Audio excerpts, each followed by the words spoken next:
ராதிகா வணக்கம். நிச்சயமாக திருநெல்வேலி மாநகரத்தில் அமைந்துள்ள பெருமாள்புரம் பகுதியில் 200 கோடி ரூபாய் பணம் பதுக்கல் என்ற வதந்தியால் ஏற்பட்ட பரபரப்பு இன்று காலை முதல் திருநெல்வேலி முழுவதும் நீடித்தது என்றே குறிப்பிட வேண்டும். பின்னர் பறக்கும் படை மற்றும் திருநெல்வேலி மாநகர காவல்துறை நடத்திய அதிரடி சோதனையில் அந்த தகவலில் உண்மை இல்லை என தெரிய வந்ததாக காவல்துறை வட்டாரங்கள் தெரிவிக்கின்றன.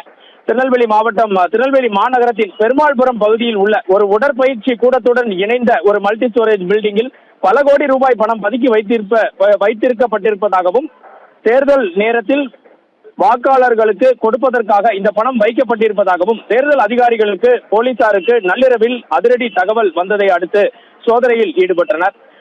தேர்தல் நெருங்கி வரும் வேளையில் வாக்காளர்களுக்கு கொடுப்பதற்காக பெரும் தொகை பதுக்கப்படுகிறதா என்பதை தேர்தல் ஆணையம் தீவிரமாக கண்காணித்து வரும் நிலையில் 200 கோடி ரூபாய் ரொக்க பணம் பதுக்கி வைக்கப்பட்டிருப்பதாக அதிகாரிகளுக்கு தகவல் கிடைத்தது. இவ்வளவு பிரம்மாண்டமான தொகை குறித்த தகவல் கிடைத்ததும் தேர்தல் பறக்கும் படையினர் மற்றும் பெருமாள்புரம் மற்றும் திருநெல்வேலி மாநகர போலீசார் உடனடியாக சம்பவ இடத்திற்கு விரைந்தனர். நேற்று நள்ளிரவு முதல் நீடித்த இந்த துருவி சோதனையில் அங்கு அது போன்ற பணம் எதுவும் பதுக்கி வைக்கப்படவில்லை என தெரிய வந்தது. அந்த ஜிம்மின் உரிமையாளர் மற்றும் அங்கிருந்த ஊழியர்களிடமும் தீவிர விசாரணை நடத்தப்பட்டது.